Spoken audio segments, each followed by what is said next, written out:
Hello Barguna, আপনি যদি সমুদ্র ও বনের প্রাকৃতিক সৌন্দর্য একসাথে খুব কাছ থেকে উপভোগ করতে চান তাহলে অবশ্যই আপনাকে বরগুনাতে আসতে হবে, কারণ বরগুনার সৌন্দর্য আপনাকে মুগ্ধ করবে।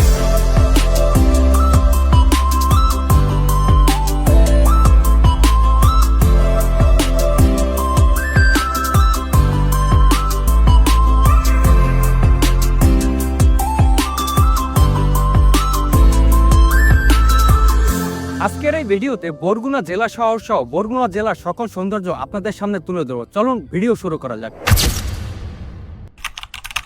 বাংলাদেশের দক্ষিণ অঞ্চলে নদী আর সাগরের মিলনে গড়ে উঠেছে এক ঐতিহাসিক জনপদ বরগুনা জেলা। একসময় এটি বৃহত্তর পটুয়াখালী জেলার অংশ ছিল। 1969 সালে মহকুমা হিসেবে যাত্রা শুরু করে আর 1984 সালে পূর্ণাঙ্গ জেলা হিসাবে আত্মপ্রকাশ করে বরগুনা। বরগুনা নামটির পেছনে রয়েছে নানা গল্প। কেউ বলে 12 গোনা থেকে এসেছে এই নাম, আবার কেউ কেউ মনে করে বরগাছের কারণেই নাম হয়েছে বরগুনা।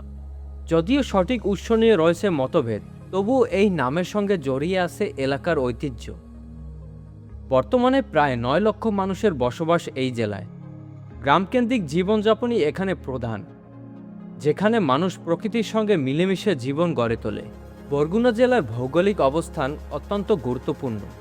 দক্ষিণে রয়েছে বঙ্গোপসাগর আর চারদিকে ছড়িয়ে আছে বিষখালী, পুরীশ্বর ও দোয়ালেশ্বর নদী। এই নদীগুলি বরগুনা মানুষের জীবন ও জীবিকার প্রধান উৎস।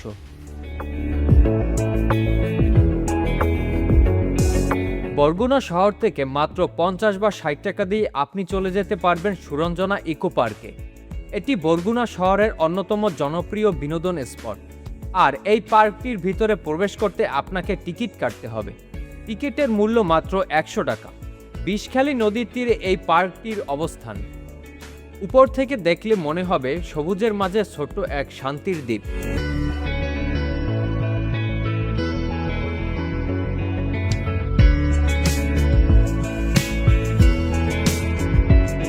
গাছের ছায়া, খোলা আকাশ আর নরম বাতাস, সব মিলিয়ে এক অন্যরকম পরিবেশ।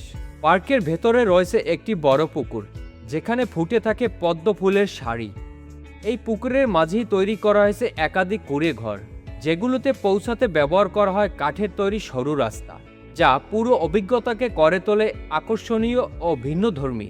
এছাড়াও শিশুদের জন্য রয়েছে দোলনা, যেখানে ছোটদের আনন্দ আর হাসি পুরো পরিবেশকে করে তোলে প্রাণবন্ত। আর ভ্রমণকারীদের জন্য রয়েছে একটি আকর্ষণীয় ক্যান্টিন, যেখানে পাওয়া যায় হালকা নাস্তা ও খাবার। ঘুরতে ঘুরতে একটু বিশ্রাম আর খাওয়ার সুযোগও মেলে এখানে। কাঠের পথে হাঁটতে হাঁটতে মনে হবে আপনি প্রকৃতির একদম মাঝখানে হারিয়ে গেছেন।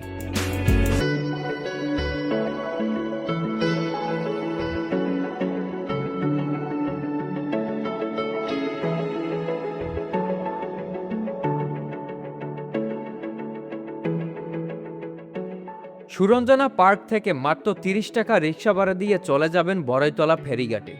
এই ট্রিপে আমি ও সকল টিম মেম্বার বাইক নিয়ে ভ্রমণ করেছিলাম, তাই সবকিছু ঘুরে দেখাটা সহজ ছিল আমাদের জন্য। বড়ইতলা থেকে 25 টাকা খেয়া ভাড়া দিয়ে চলে যাবেন বাইনচটকি ফেরিঘাটে। আর বাইনচটকি ফেরিঘাটে আপনার নজর কাড়বে নদীর মাঝে জেগে ওঠা ম্যানগ্রোভ ফরেস্ট।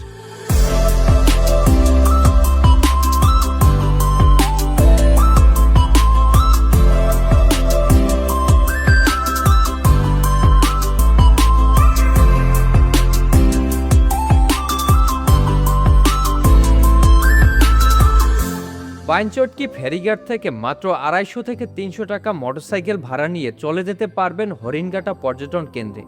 যেতে যেতে রাস্তা ও গ্রাম বাংলার সৌন্দর্য আপনাকে মুগ্ধ করবে এবং এখানকার রাস্তাঘাট অনেক সুন্দর ও ক্লিয়ার। আপনি যদি প্রকৃতির মাঝে একটু ভিন্নধর্মী ভ্রমণের অভিজ্ঞতা নিতে চান তাহলে অবশ্যই হরিণঘাটা পর্যটন কেন্দ্রে আপনাকে আসতে হবে।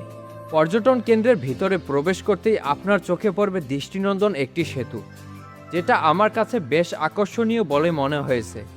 এছাড়া আপনি হেঁটে যেতে পারেন বনের ভিতর তৈরি রাস্তা দিয়ে। দুপাশের ঘন ম্যানগ্রোভ ফরেস্ট, যা পুরো পথটাকে করে তোলে অসাধারণ সুন্দর এবং শান্ত।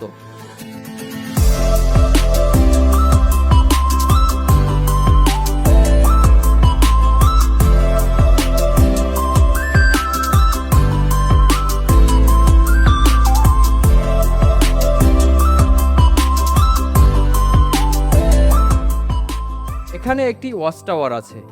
উপরে উঠে পুরো বনাঞ্চল একসাথে দেখা যায়, যা সত্যি দেখার মতো একটি অভিজ্ঞতা। এরপর ভ্রমণের সবচেয়ে আকর্ষণীয় অংশ হলো ট্রলার রাইড। ব্রিজের নিচ থেকে সহজেই ট্রলার ভাড়া পাওয়া যায় এবং ভাড়া সাধারণত 600 থেকে 700 টাকার মধ্যে হয়ে থাকে। ট্রলার নিয়ে আপনি বনের ভেতরে ছোট ক্যানেল দিয়ে ঘুরে দেখতে পারবেন। চারপাশে শুধু ম্যানগ্রোভ বন। সত্যি বলতে এই অভিজ্ঞতা একদম ভিন্ন এবং আমার কাছে বেশ ভালো লেগেছে।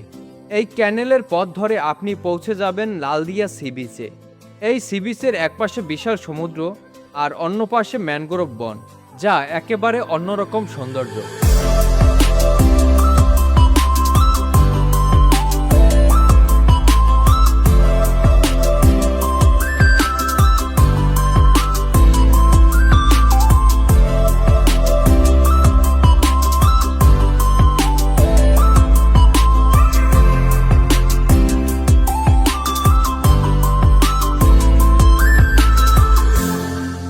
সব মিলিয়ে বরগুনা জেলা আমার কাছে চমৎকার একটি ভ্রমণ গন্তব্য বলে মনে হয়েছে। ভিডিওটি যদি আপনার ভালো লেগে থাকে তাহলে লাইক, কমেন্ট এবং অবশ্যই বন্ধুদের সাথে শেয়ার করতে ভুলবেন না।